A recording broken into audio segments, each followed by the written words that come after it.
Welcome to the MLS Mastery with Privy. If you're looking to find deals on market, comp deals super easily, and find an abundance of buyers, you got to stay tuned till the end of this show because we're going to show you those three things: finding deals, comping deals, and finding buyers. And the biggest problem that I hear people have is they're like, I don't have a deal.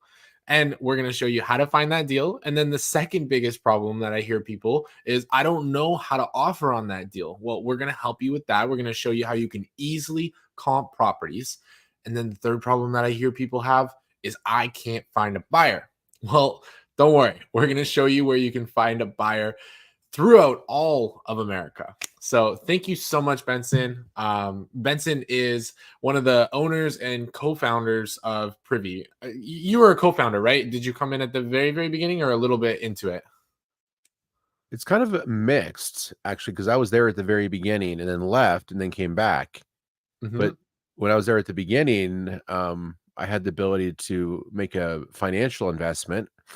And then I ran off to Los Angeles to launch another startup company and then came back full time in 2015. Wow. Dude, I am so glad that you made that financial investment because that is helping me and so many other wholesalers and real estate investors make a good income. So thank you. Oh yeah, it's helped so many people, like thousands and thousands of people who use it every single day. But over the years, people have been in and out of the business and they just struggle to even get that first deal done. We both know Jamil Damji, and he's one of the biggest proponents of Privy. And when they run their numbers, he says that 70% of all of his students find their first deal with Privy. Wow, which is pretty astounding, right? 70%. Holy moly. Yep. That's pretty amazing. Cool. It doesn't surprise me, but I'm also very happy to hear a number on it because Privy is that great. Privy is that easy to find deals. I mean, here, like I'd love to just show a quick example while we're on this topic. Yeah. Ben, how fast do you think I can find a deal on Privy? Under a minute. Under a minute. Under a minute. I don't know what the record is, but I've seen 42 seconds before. Okay. All right. Is my screen share going? Yep. It is.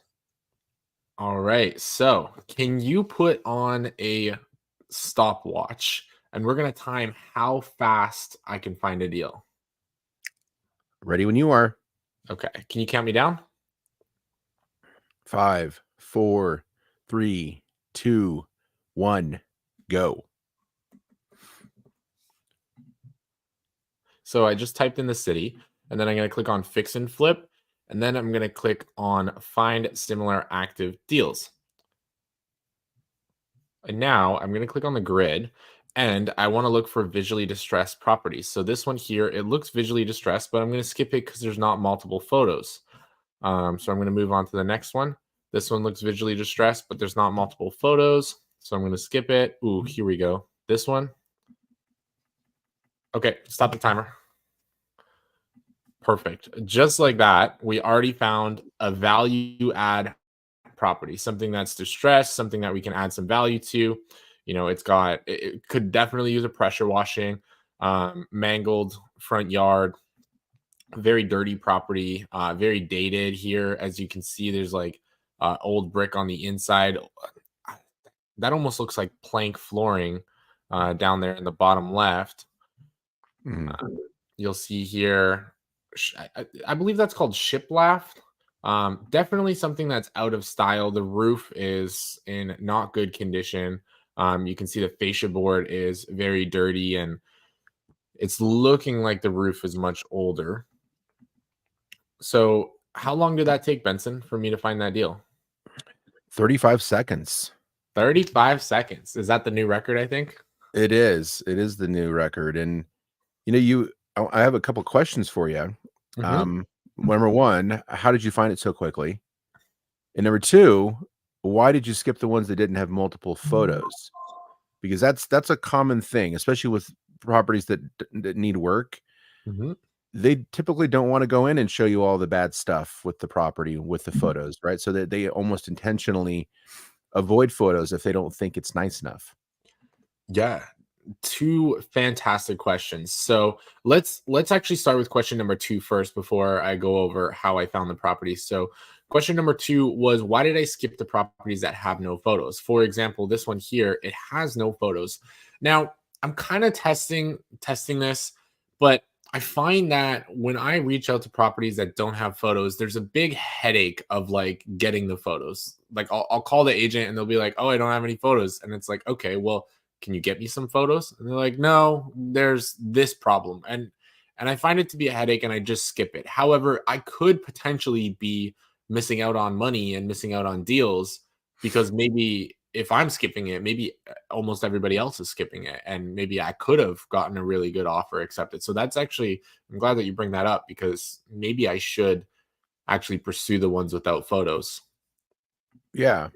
And it's also a common thing in the space. I don't know why, but agents sometimes will rush to put a property on the MLS, even though it's not ready. So they'll be like, okay, well, photos coming soon, right? How many Mm, times have you seen that, right? It happens quite a bit. So, and then again, if a property is not pretty or it's distressed, the process is a little different, right? mhm. They're not like, again, so excited to put photos up. They just throw it up there. You know, they maybe if it's a bank owned property, or, you know, the homeowner is kind of MIA, they just don't go through the same process. It's kind of weird. So there are opportunities there, I think, that you probably are missing. Yeah, I like that. I will start to test calling them more and see if I get a higher acceptance rate with those. Awesome. So So then the second or the first question was, how did you find it so quickly? absolutely. I will show you guys right now. Okay, so we're gonna slowly find a deal this time so you guys can see. So this is your Privy dashboard. You're gonna start out here, and there's some really quick buttons here where you can quickly get different kinds of properties. You can get fix and flips, pop top, and if I remember correctly, pop top is something where you could add an additional level to the property, right? Yeah, yeah, it's kind of a industry term. Popping the top means like you're removing the roof, you're adding another story, and you're putting the roof back on, right? Nice. Popping the top. I like it. And then you have tear down, so development opportunities. And then you have Mhm. below market opportunities. So what I do is I hit this fix and flip button. I'll just give it a second. There's a lot of data here. Watch how many records show up. Look at that. That is so many. 168,945 to be exact.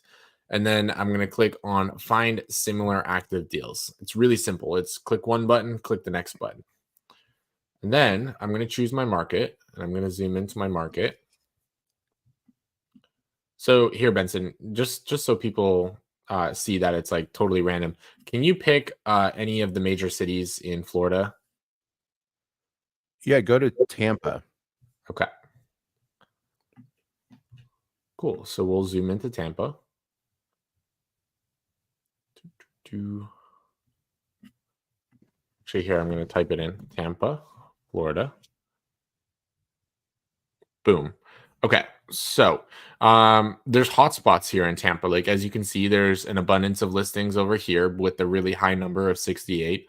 There's an abundance over here with 61, and there's an abundance here with 51. Now I know that this area right here where the 51 is, I have a lot of buyers buying in that area. So I might as well as go find a deal where the buyers are buying. So now you can see them all on the map. But what I like to do is I like to switch to grid. And I like to look for visually distressed properties. This one here, my spidey senses are going off. It's got long grass. It's got this older brown stuff here. It's painted black, but it has a newer kitchen. So I'm on the fence about it. I might call, but I'm not super eager. I'm not going to count this one because I think it's a little bit nice. Um, Another way that you can do it is you can actually just rapid fire and just click through. So you can like quickly filter the photos and then click next, quickly filter. Oh, there we go. There we Mm. go. Mm-mm-mm-mm-mm. Yeah, this is beat. This is definitely an investor grade property. Great investment opportunity, even says in the property remarks. This is funny, Benson. A property needs a light turnover to be rent ready. Well, that's probably true for rent ready, right? Like light turnover. You could probably spend $5,000 going there, clean the carpets, just really just clean it. And you're not really going to be doing much to it at all. But Yeah, only 130 grand for a condo um, in Tampa, that's not bad. that is pretty good. And then we You got some know, quick comps here as well. We got like a 315 comp, a 339 comp. These are single families, so I'm a little bit. I would have to seek out yeah. any townhomes first before I could use the single families. Yeah, one thing I'll say about this is that typically the algorithm will match up like properties. So there's a chance when this agent put this on the market that they didn't classify it properly and they Mm, put it as SFR rather than a condo or a townhome.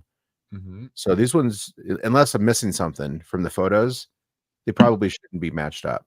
Yeah, I mean, it looks like a townhome to me. So, Me too.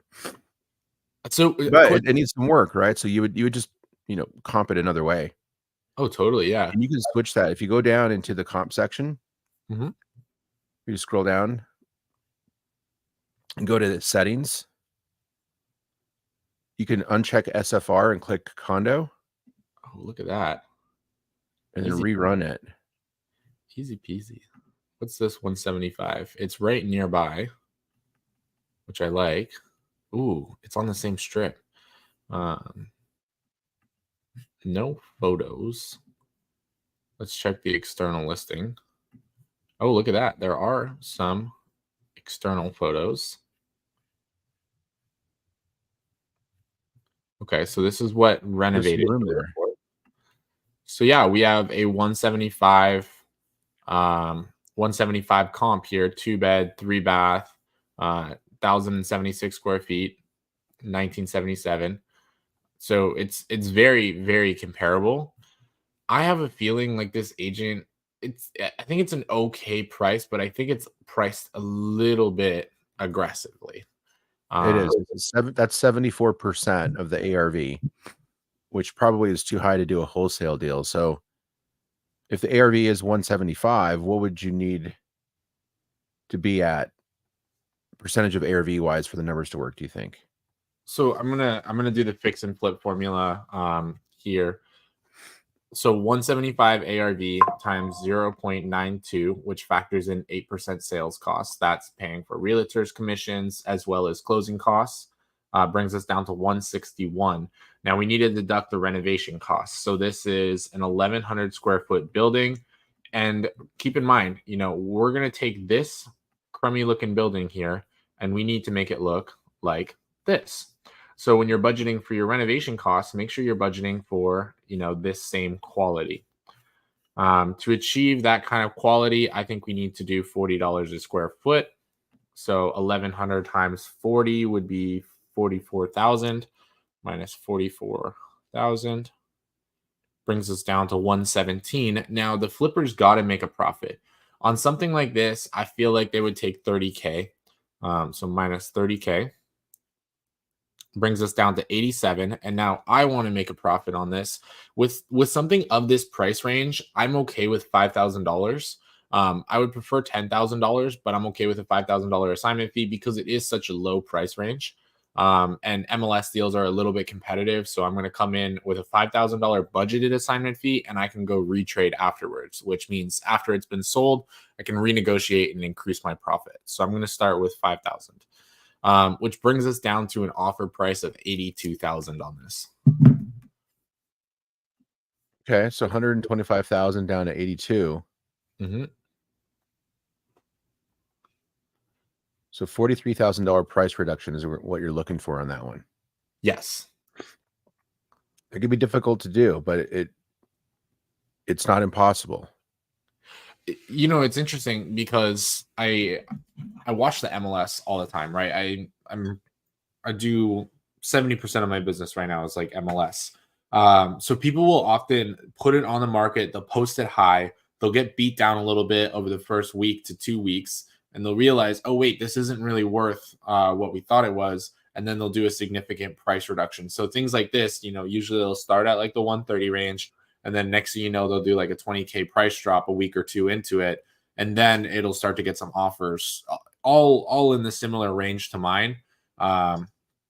And I track the sales as well, right? So after the fact, I have my underwriter go in and look at them after they've been sold and say, hey, did it sell higher or lower than what we offered? And we find out that most of the time it's selling in the general area, like plus or minus like $10,000 to $20,000 from what we offer.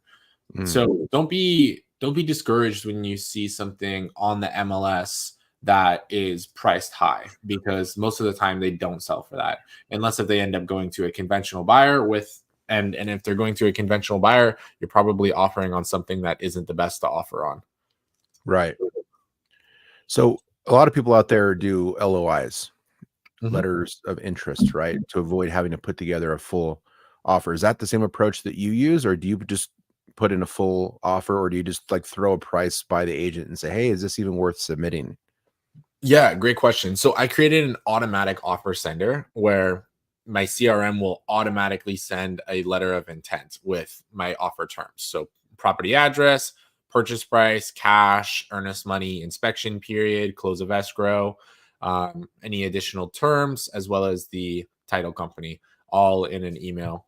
I'm actually working with a developer right now to build something that will automatically populate on a Florida purchase and sale agreement. So it'll automatically populate and assign and sign it as well, to make it a little bit more official. Very cool. Yeah. Do you ever use, when you offer, do you go directly to the listing agent, or do you use an agent who can represent you as a buyer's agent? So this is one thing that I'm really, really passionate about. And I'll start by telling a story. So I'm actually working on this deal right now. We assigned it and everything. Unfortunately, this brokerage. Now, before I tell this story, don't get me wrong, buyer's agents are valuable, but I will try to not use a buyer's agent as much as possible because of things like this. So this brokerage requires you to have a buyer's agent that's different from the listing agent. So I had to use a buyer's agent, and I put this property under contract, and then I assigned it, and we found that there was a missing signature, or sorry, a missing initial on the contract. So it took us like a week for us to be able to get in contact with the listing. Like, so I had to call my buyer's agent. My buyer's agent had to call the listing agent. The listing agent had to call the seller, and it took me like a week to be able to get that initial fixed on it, as well as the seller's intake form. The seller wasn't filling out their intake form, so title couldn't start doing all of the work. So I had to call my buyer's agent, and then my buyer's agent had to call the listing agent, and then the listing agent had to call the seller. And it was just, there was so many people that I had to go through. And if everybody takes like 1-2 days to get a task done, it ends up clogging up the transaction. And I don't know if we're going to close on time anymore. The transaction was at risk of falling through. So it's like, whenever possible, I would rather go just directly to the source. That way I can easily address the issue, because my buyer's agent, I was a little bit dissatisfied with them. I really wish I could have just called up the listing agent or the seller directly and gotten the problem fixed in a matter of minutes rather than a couple of days.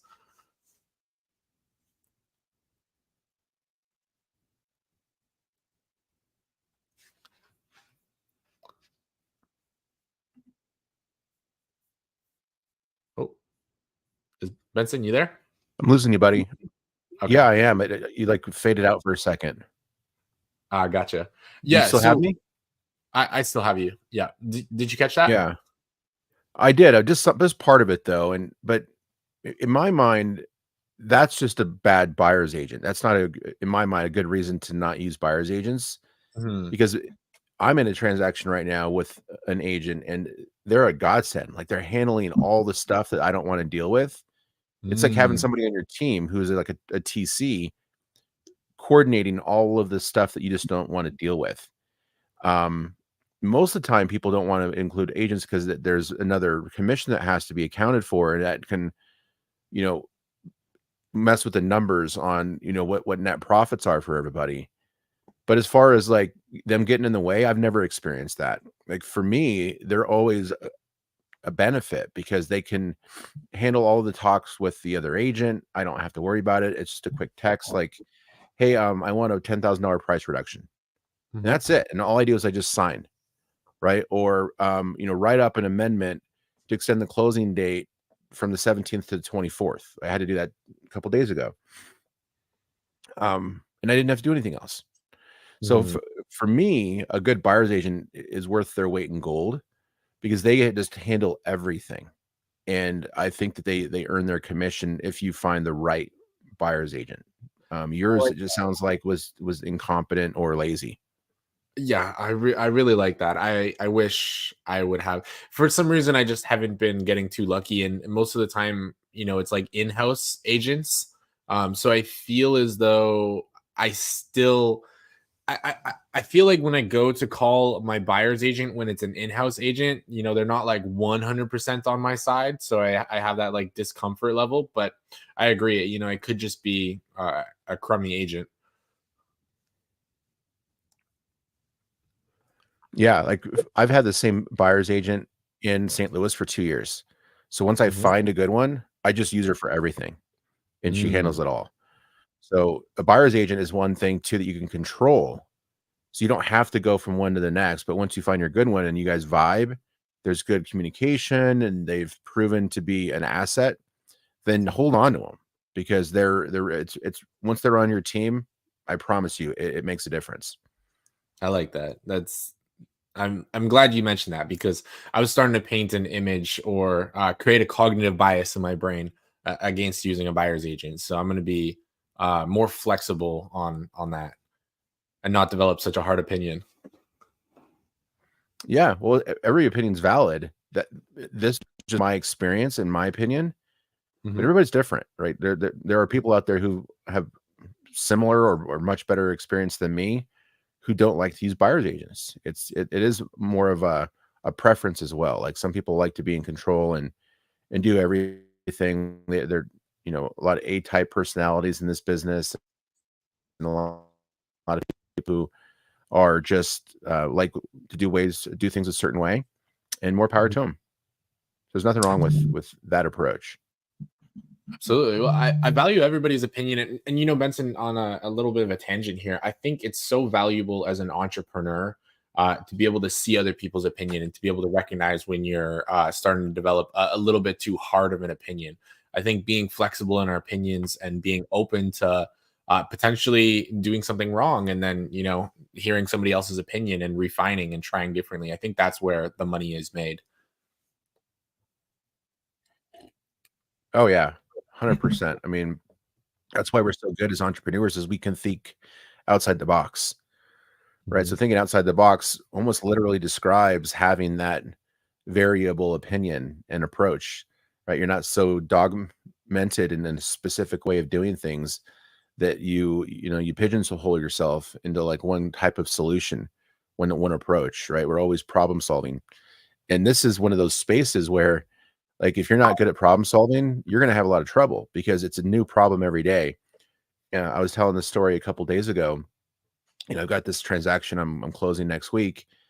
And again, I've been in the business for 20 years. And just when I think I have it all figured out, you get Mhm. smacked in the face with something brand new you've never experienced before. And What'd you get back in the face with? it's well, it was like the inspection process in St. Louis. Mhm. Um, and there's this whole, occupancy thing that they do out there that they don't do in Colorado.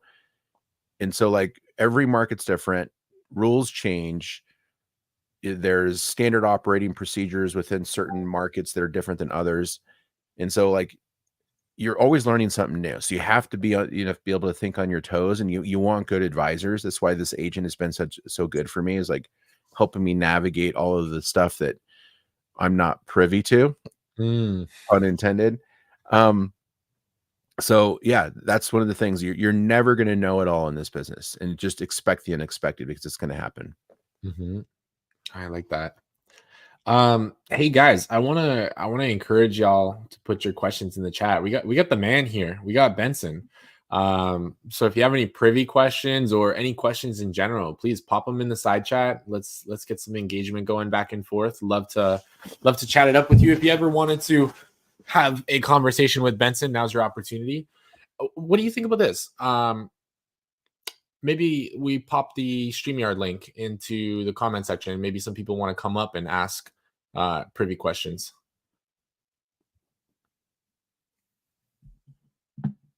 That'd be cool. We've never done that before. Let's do it. All right, guys. So I'm going to pop the StreamYard link in the comment section. So feel free to come on up. Benson, I'm going to put it in the private chat as well for you because I can't comment to your audience. Good morning, Cody. How you doing, bro? Cody and I do a live stream every single Monday, the Real Estate Role Play Live, where we practice people's role play skills and negotiation skills. Oh, awesome. Dan says, can you go over the below market button? Benson, you want to take that question? Yeah, the below market button. Yeah, it's so there's percentage of ARV, right? Which is what, if you're wholesaling or you're fix and flipping, and when you showed that process earlier, when you click the fix and flip button, it shows all of the areas that have high investor activity, right? And then when you click find similar active deals, it's using those properties that were flipped as the drivers of value in that market. So then you're looking for properties that are at a percentage discount of those fix and flips, so you can find those. Sometimes you want a deal, but you're not necessarily looking for something that's at a huge discount based off of after repair value. You just want something that's below market. So if you want a property that's below market, maybe that's going to be a rental property. Maybe it's not a really, really high investor activity area, but you still want to get a discount because maybe you're going to do a rental. You know, would be a really good example of that is people buying BRRRRs. People that are doing the BRRRR strategy, they're okay with leaving some money in the property. Like flippers, they want to make money when they sell a property. People that are doing a BRRRR, they're okay with leaving 5-10% in the property.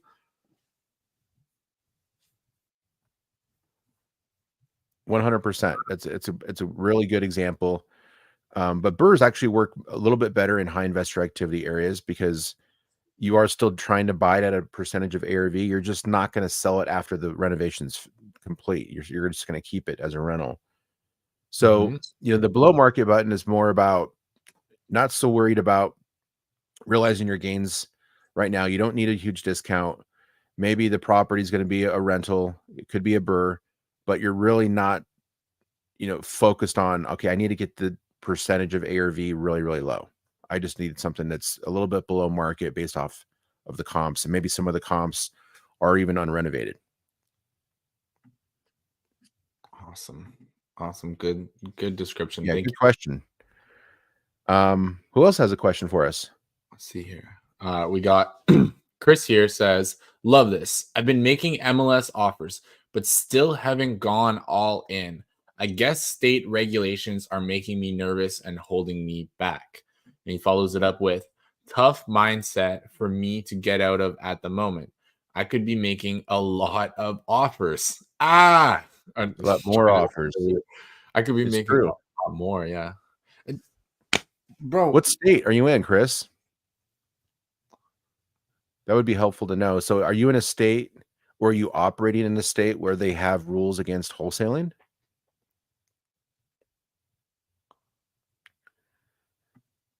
I like what Cody says. Cody says, just take action. Yep. It sounds like Chris is taking action. He's just not all the way in, right? He still has some hesitation. Massachusetts, but he has been targeting Florida. Benson, do you know if Massachusetts has any regulations? I don't know, but I know people up there who wholesale. So there must not be so restrictive of rules and regulations in Massachusetts that it's preventing them from taking action completely. But yeah, it's high price.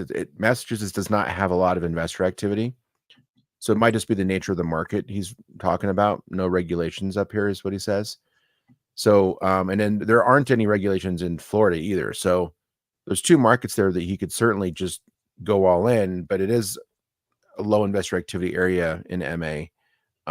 Florida, obviously, we know is, crazy amount of investor activity. So that's a good market for you to target virtually, Chris. Yep.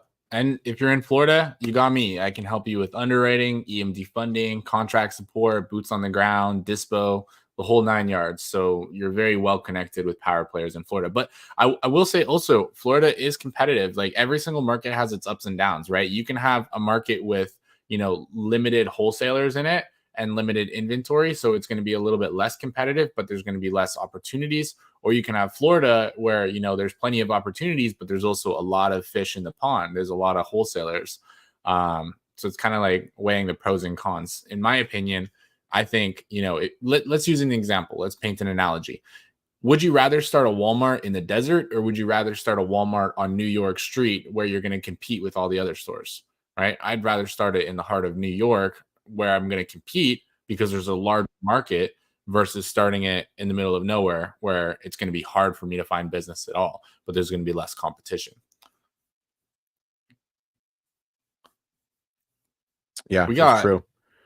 It's a tough one, but one of the things that you can look at, other wholesalers as is marketing arms of your business, right? There's still an opportunity to do JV deals, leverage other people's buyers networks. So especially if you're virtual, like having those other people that have already done the foundation and the groundwork in another market can be really super valuable, and it's worth doing a JV and a rev split on those. I love it. Hey, so we have a super awesome person backstage. He comes on the live streams pretty frequently. His name is Reggie. What's up, Reggie? How you doing, bro? Hey, how's it going? It's going great. Thank you for coming on. Oh, I've been getting more comfortable hopping on when I can, so trying to get my mug out there a little bit more. I love it. Have you met Benson himself, up, Reggie? No, I've only seen Benson actually just on like some of the lives from Jamil's and stuff, or the webinars and stuff like that. I've never actually seen him to talk to him. He's a celebrity, isn't he? Yeah, he is. I love using Privy. I don't know about that, guys, but it's good to meet you, Reggie. We've actually chatted on Facebook before. Yeah, a little bit. Yeah. So, Reggie, what kind of shop are you in there? Oh. Huh? What kind of a shop are you in there? Is that like a woodworking shop or? Oh, no, this is my office. It's a bunch of swords. Oh, there's swords. Okay, cool. Yeah, if there's ever a zombie apocalypse, I'm going to Reggie's house. I'll make sure you have the address. I got all the goodies. I love it. Reggie, so like I know, you use Privy pretty heavily. Can you describe for the audience like how you use Privy in your business, how it brings you value, how it saves you time? I use it a lot for, finding deals on the MLS, because it helps, filter out the ones that are closer to a percentage of what the ARV might be. And I use it for comping a lot too, because I've tried using Zillow and comping that way, and it's a pain trying to filter everything out versus everything being like right there, and it has the whole list that you can just narrow it right down. So, between comping and finding leads, that's what I use it for. And it's great. It helps save me a lot of time because I wasted so much time just trying to do Zillow and all the other stuff before. So I love that. And didn't you get your son scraping Privy for you, scraping leads off of Privy? Yeah, for the most part, I usually I can get my oldest son a couple of days to hop on Privy. I'll put him on my laptop, and he'll pull some properties for me and put it in the list, so that way I can put it into the CRM afterwards for me to call. That is amazing. It's so simple. That's awesome. Literally, I love that you're including your family. Yeah. At some point, I just gotta either get one of my older kids to get them to start comping a little bit more, or I might have to get a VA like you to help us comping, because that's not. I've gotten a lot better, but it's one of the things that I just don't like doing because sometimes it just takes a lot of time. So I really want to try to outsource that at some point. It's some feedback on the outsourcing the underwriting. Number one, it takes a really, really long time to train somebody to be competent in underwriting, and it's like it's the most important part of your business, because if you get your numbers wrong, getting it under contract and selling it is going to be a problem. So I really had to I spent, first of all, I pay my underwriter very high wage compared to other virtual assistants. And I also spent 2 months full time with him, training him on how to underwrite. And that's a lot of money paying him full time to train him. And then also their underwriting skills are going to be either the same or a little bit worse than your underwriting skills, right? Unless if they're seeking independent study, which you'll have to pay them to seek independent study, they're going to be either the same or worse. So I would say just be very cautious when outsourcing. It's much easier said than done. But once you have it outsourced, you can get a ridiculous amount of offers out. I mean, I got 40. My record right now is 40 written offers in a day, and I couldn't do that if it wasn't for my underwriter. And that was even pushing his limit. Wow. Yeah, no, you get to you put out a lot. I wish I was putting out as much as you. I did that on the live, by the way. For anybody that's watching this for the first time, is like, oh, I don't know if that's true. I literally live stream it. You can go to my YouTube. You'll see you'll see it. It'll be 40 offers challenge or 30 offers challenge or something. I ended up getting 40 offers out though, and it's like a 9-hour and 40-minute live. Wow. Thanks to Privy, Benson. That's Thank you. Crazy. Privy. When did you do that? Was that recently? I think that was about a week and a half ago.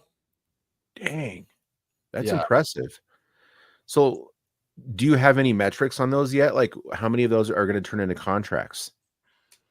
Well, it takes about 2-3 weeks before they start turning into contracts, because we'll offer now and then, they'll accept somebody else's offer and then that'll get canceled and then they'll come back to me. So it takes about 2 to 3 weeks, but I would have to check my metrics. But right now, I think it's like out of about 150 offers, one of them are closing. Okay. I actually scrap that. I don't know. Let me check my metrics, because that doesn't seem right. Let's see here. No, we're actually right now we're at 326. Here, let me share my spreadsheet. So right now we're actually at 326 written offers, but we have 2 closings pending in the next couple of days. And then once those close, this number is going to drop dramatically. So what will happen is I'll make a bunch of offers. And then as I'm pending closings, as I'm coming right up on the closing date, this number right here will get really high, how many written offers to close a deal. And then I'll have my closings, and then it'll drop back down. So right now we're at 326, but after those closings, it will drop back down. So I can give you, for example, after I think this week, in the next 10 days, I'm going to have 2 closings. So let's just see what it would look like after those close. So it'll go down to 195 written offers to close a deal. Wow. Okay. Oh no, I wasn't sharing screen. Darn. Yep. Just make a boatload of offers.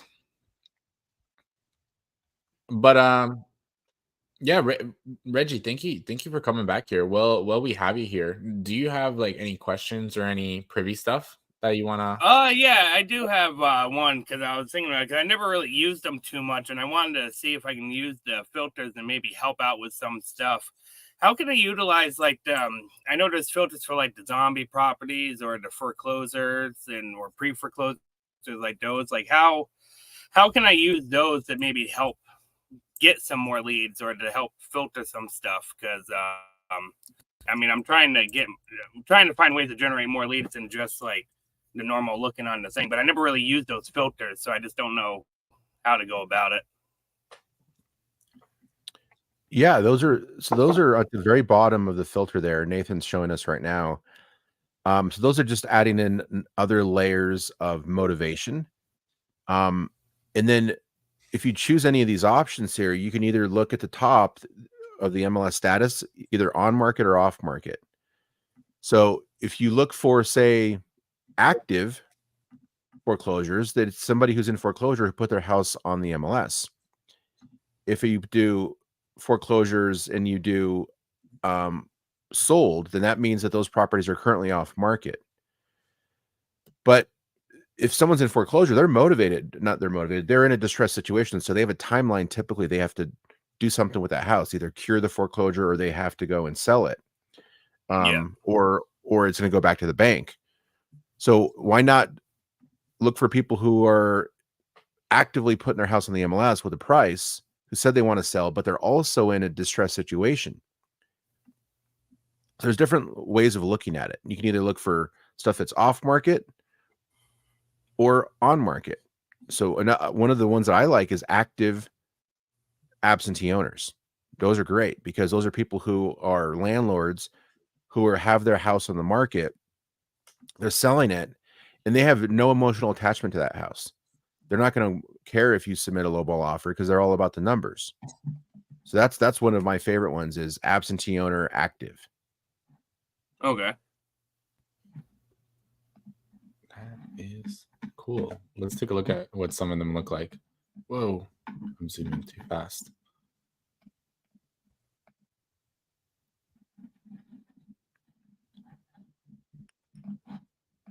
What's your filter, Nathan?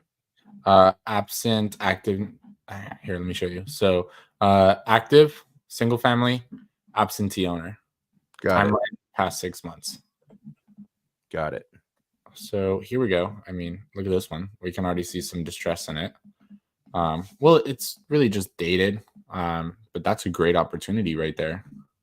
Yeah, and you see those flags at the top on the upper right-hand corner? They're like those light blue flags right there. These things? If you mouse over them, yeah, those things. Those are the flags. So the little person with a line through it is absentee owner. Wow. That's vacant. That little building, it means it's owned by an LLC. Mm-hmm. And then the one on the far right is a zombie property, meaning it's vacant and it's an absentee owner. Interesting. If the squatters just got privy, they would find a bunch of leads. That's a whole new marketing angle for us. Like, do you want to be a squatter? Yeah. Click the absentee owner, or you can just click the zombie property filter, right? That's great. Man. Hey, Benson, there's this really good question in the side chat. Ram says, are you planning on including skip tracing on Privy in the near future? Probably not. Skip tracing is one of those gray businesses. I'll just say gray, right? Where it's like, is it 100% legal in all areas? Are there any ways where you're potentially violating people's privacy? We're really at Privy trying to stick in the mainstream of the business. And now because we have, private equity capital that came in from a private equity firm, like we're really looking to really toe the line and make sure that we're on the right side of everything. And that skip tracing world is a little squirrely. And we may or may not have it, but probably not. There's 100 different skip tracing companies out there. Mm-hmm. So there's just one extra step. Now you can generate as many leads as you want from Privy. You can export lists of off-market deals, maybe absentee owners, maybe foreclosures. You can also export lists of landlords and fix and flippers to build buyers lists. But that likely will be as far as we take it. Awesome. Thanks for answering that. I like this comment here. Reggie, slicing up those real estate deals. That's nice. I like that.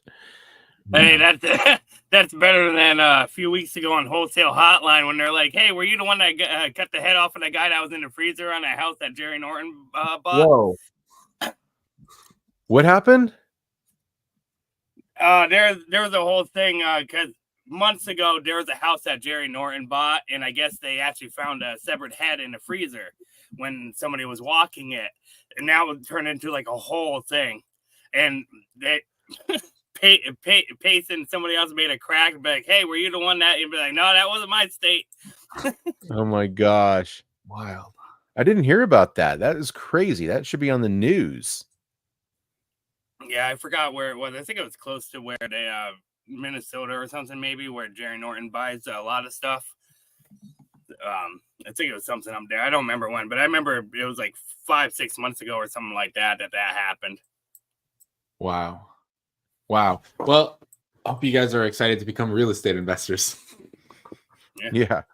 You always need to come across something fun. Yep.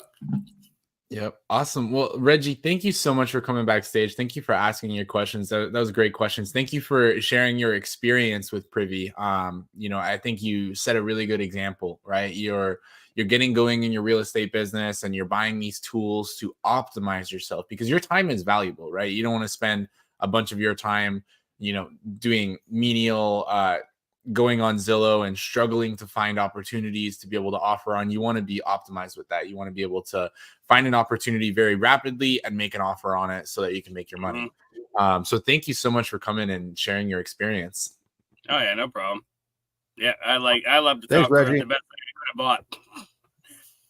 Thank you, bro. Take care. All right. Awesome. Reggie is super cool. He shares the content like every single day. So I'm very, very grateful for him. He shares it into multiple real estate investing groups. That's awesome. Thanks, Reggie. We appreciate you, man. Yeah. Wow. Very Benson. cool. So, Go ahead. we looked at finding some deals, right? You found a deal in 30-something seconds earlier. And Yep. you also mentioned that we might help people find buyers. So what's your approach to finding buyers, and what's the quickest, most effective way of building out that buyers list, in your opinion? Absolutely. What do you say we put the timer on? All right, let's do it. Okay, can you give me a countdown? In 5, 4, 3, 2, 1, go. Okay, so I'm going to find a buyer in Tampa, Florida, and I'm going to do it as quick as possible. So I just type in my city, and then I click the fix and flip button, and then I can zoom in to a hot area in Tampa.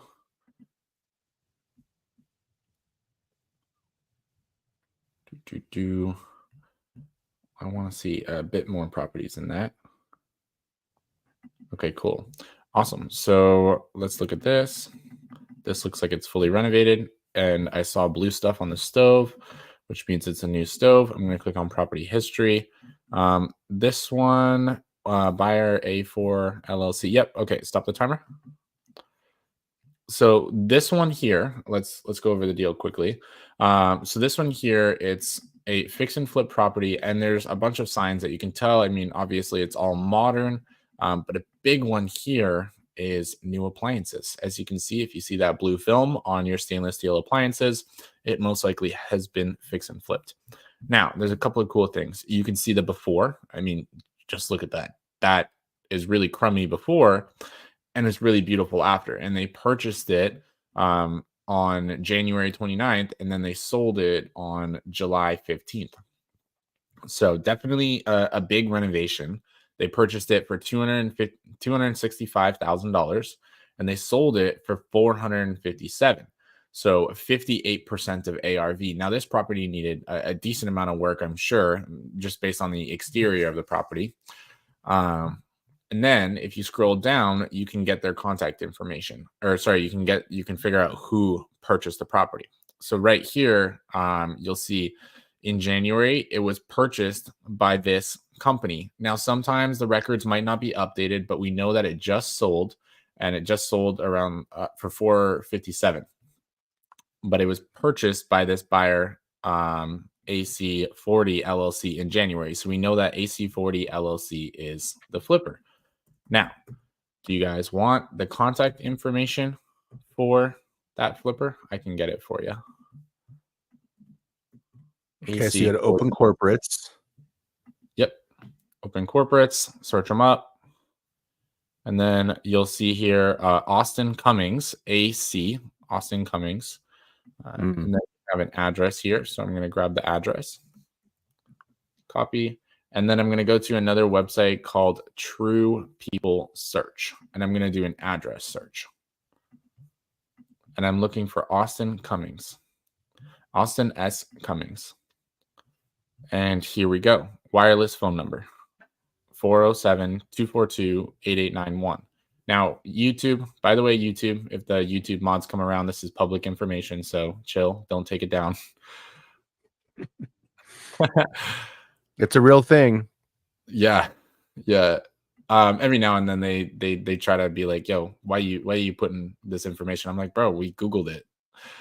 So yeah, you there's a buyer right there. You know, this buyer, and we know their buying criteria already. We know that they're looking for, you know, 4.2s around year built 1961 in the 33610 area. We know that they're willing to do a big renovation, and they do it to a good quality. Yeah, absolutely.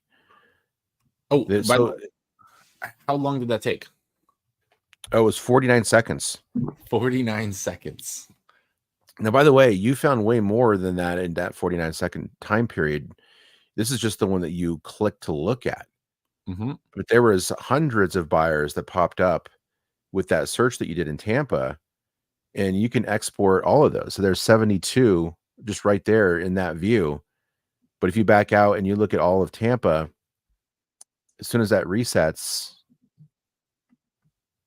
it should recalculate there.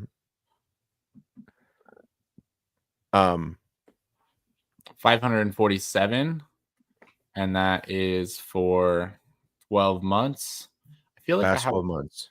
Yeah, I feel like I have a filter on. Let's see.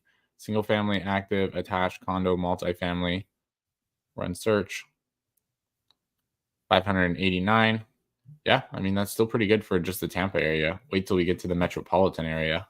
Yeah, if you take away and you just do all, there's a button inside the filter that says include surrounding areas, and that'll just make sure it looks at everything out and scroll up a little bit. There you go, include surrounding areas. And that'll just do whatever's on the map, right? So, but you could have exported that 500 into a CSV file, and then you can go and then you could skip trace that on scale and get all of those buyers.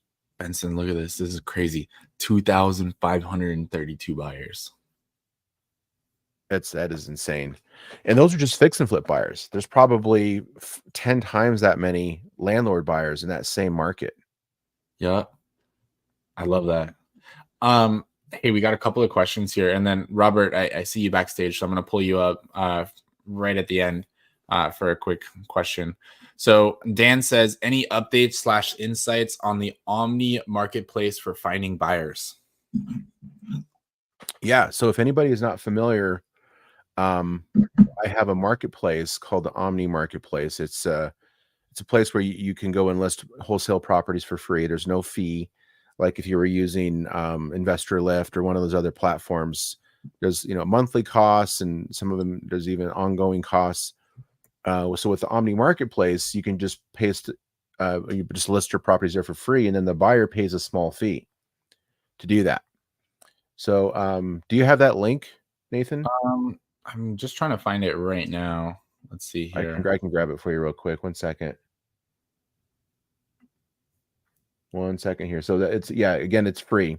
It's a newer platform, so we're still scaling it, but we're getting more and more buyers all the time, more and more inventory, and it's a pretty cool platform to use. And there's also other, like, there's investor friendly title companies on there, transaction coordinators who can help you with that, hard money lenders. Tell me if this is right. Go.omnimarketplace.net. Yeah, that's it. Perfect. Okay, I'm gonna pop that in the chat for y'all.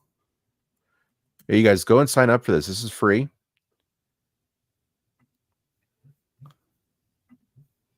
All right, so give us the rundown. What's the major benefits that people get through joining this? So we all need additional disposition outlets, right? So we got our main buyers that we work with, the ones that are our closest allies, but everybody has limited resources, right? So your best buyers might be right in the middle of a project, and you might think, oh my God, this house would be perfect for Joe Smith or Susie Homebuyer. And then you lock it up, you get under contract, you go to them and they're like, sorry, my money's tied up. I'm in the middle of a project, or I'm tapped out for the year, or maybe they're not buying because interest rates are high, right? Or whatever the reason. So you can get access to additional buyers, people you don't necessarily know or who you haven't built a relationship with, and you can list your property on the Omni Marketplace and get it in front of hundreds and even thousands of buyers in some cases, depending upon the property itself. And it's kind of like a matchmaking service. So if somebody comes on here and they're like, yeah, show me everything that's in Florida, I want to see it. Well, if it's in Florida and it matches their criteria, they get an email alert that there's a potential deal. They go in there and then they can, the buyer and the wholesaler, or even just the normal seller, can collaborate there, figure out a price that makes sense. It all happens within the platform, so you don't have to, go through text or anything like that. It's all right in there, and it's it's private, and it's just a great way to build a network of people. The same reasons people use Investor Lift, but it's free. I was just about to say that this is like an investor lift, but accessible to everybody. Mm-hmm. Here's a good question from Renee. Renee says, is Omni only for wholesalers, or can there be buy and hold, creative, small lot development, etc.? It's for anybody that wants to sell a property, Renee. Actually, there's agents that put their properties up on here too. So if you're the listing agent or the owner of a property, you can put properties on Omni. It's just again, more eyeballs on deals. So regardless if it's single family, if it's a sub 2 deal, you could put it on there. If just a normal listing, if it's commercial, if it's land, you can put it up on there. So we're getting more and more inventory on that place. And one of the coolest things that we're working on, Nathan, that's coming probably within 60 days, is the ability to put a property on there and tokenize it. Tokenize. You could put a property up there that has been basically split up into ownership shares, and then you can sell fractional ownership pieces in real estate, not just the whole property.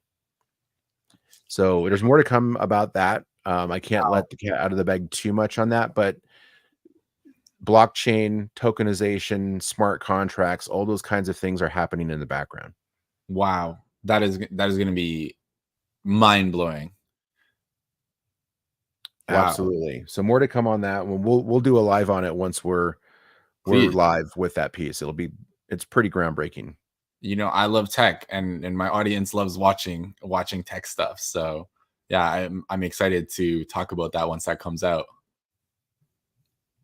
Hey, so amazing. we got Robert backstage, and we got 2 minutes. So Robert, I don't know if you can hear me, but we'll pull you up, and if you can ask your question super duper quick. What's up, Robert? I'm blessed to have you here. Thank you. And I'm grateful for Privy. Very grateful. I love that program. Mm-hmm. And you've been using Privy quite a lot lately. You've been telling me about it every single day. Yeah. And when you said fractionalized ownership, I'm like, oh yeah. Oh, you're big in Bitcoin as well. Oh yeah. I'm a big fan of crypto. It was the one thing learning how to trade, not well, but spot trading was the one thing that stopped money burning a hole in my pocket. Mm-hmm. And I mean, my pocket had a serious flaming hole in it for a long time. Yeah. So that being said, hi, Renee. I'd just like to say I'm grateful for all of you. And I'll see you at Breathwork, 6 p.m. Eastern time tonight. Thank you. Bye for now. Awesome. Thanks for coming up. Thanks, My Robert. pleasure. Take care, bro. Robert is super awesome. We have a daily accountability / mindset call where we started off with some meditation / breath work, and then we go into the accountability Q&A portion. So I get to see him every single day at 6 p.m. And he's been telling me a lot about Privy. And as a matter of fact, he's been going after the Privy preferred agents list, building some connections with them to help him find deals. That's a smart move. You know, the Privy preferred agents, that's kind of a newer thing that we added into Privy, where investors, wholesalers can collaborate with investor-friendly agents, people who are actually who understand how to use Privy. They understand the real estate market. They understand the troubles that investors have, and so they're better suited to help you solve those problems. So yeah, tap into those agents that use Privy. They're just at the top right there. They're market specific. So if you go into a house and it pops up with an agent on the screen there, they are licensed in the state that you're looking at. So they have the ability to help you out on your transactions. I love that, Benson. And it's really funny because I see their photos and I'm like, oh, that's my friend. And then I'll see like other ones. It's like, oh, that's my friend too. Like most of them are my friends. It's so cool. And well, you've taken the time. You probably were friends with them before, but for anybody who doesn't have the same friendship network that Nathan has, because he's all over the place, to reach out to those people. Their phone numbers are there, their email addresses. They even sometimes put a little bio so you understand like what they're good at. So reach out, build relationships with those people. And by the way, for the agents that are watching, I know Renee is an agent. There's no extra cost. If you join Privy and you're licensed and you put your MLS ID in there, all you got to do is check a box and you can be listed on as a preferred agent and you can get some leads for free. Don't know how much longer that's going to be going for free, but at least for the short time period, it is. That's awesome. Thank you for putting that on. I thought that was really cool when it popped up. Oh, no problem. No problem at all.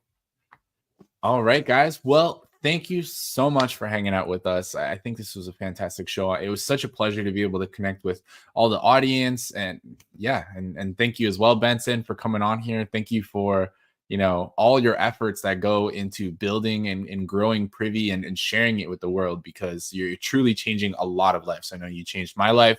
You changed a lot of people's in the comments life. So thank you. Thanks for having me, man. It's always good to see you. Looking forward to the next time that we do this, or we get to hang out in person at some crazy event someplace in the world. Absolutely. I'll bring a big billboard meme and hold it above my head. Oh, I know you will, man. Yeah. All right, bro. Take care. Bye, everyone. Bye, guys.